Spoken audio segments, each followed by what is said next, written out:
Sutherland Springs, Texas. Reuters. The modest Texas church where a gunman massacred more than 24 worshippers last week reopened as a memorial on Sunday, giving the public its first glimpse of the site where one of the most shocking mass shootings in U.S. history unfolded. People wait to tour the First Baptist Church of Sutherland Springs where 26 people were killed last week in a shooting attack, as the church was opened to the public as a memorial to those killed, in Sutherland Springs, Texas, U.S. November 12, 2017. Reuters/Rick Wilking. Signs of the rampage that officials said took 26 lives and wounded 20 others were muted at the First Baptist Church of Sutherland Springs after a week-long effort to transform its devastated sanctuary into a shrine honoring the deceased. All the pews, carpets and church equipment had been removed, and the floors were still sticky from fresh coats of paint. The windows were painted over in swirling watercolors. White, wooden folding chairs were placed in no regular pattern throughout the church, with each marking the precise spot where a victim's body was found.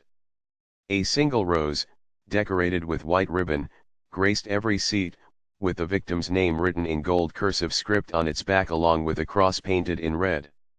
As members of the media were escorted 4 at a time through the chapel, a recorded voice could be heard reading verses of scripture.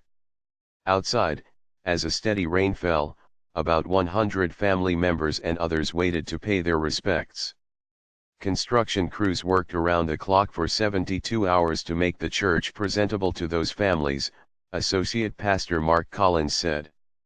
A police hat hangs outside the First Baptist Church of Sutherland Springs where 26 people were killed in a shooting attack last week, as the church was opened to the public as a memorial to those killed, in Sutherland Springs, Texas, U.S. November 12, 2017. Reuters/Rick Wilking. Earlier, Pastor Frank Pomeroy led a gathering of about 500 in Sunday services held in a tent erected in a muddy athletic field, a short walk from the church. We have the freedom to take that building that was attacked, transform it through the love of God and into a memorial to remind everyone so that we will never forget, love never fails, the pastor said. Slideshow, 11 images. Pomeroy was out of town at the time of the attack, but his 14-year-old daughter was among those killed by Devin Kelley, a former U.S. Air Force officer thrown out of the service after his conviction in 2012 for assaulting his wife and stepson. After the massacre, Kelley killed himself. The media is amazed that we are not angry, that we are not calling for this or that, Pomeroy told congregants with an air of defiance mixed with visible grief.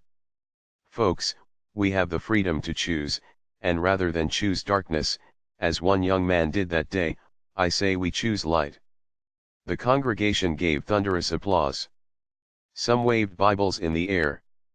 Near the back stood a dozen bikers from a nearby chapter of Harley-Davidson motorcycle riders. The members of the church will make a decision in the far future about whether to demolish the structure, Collins said.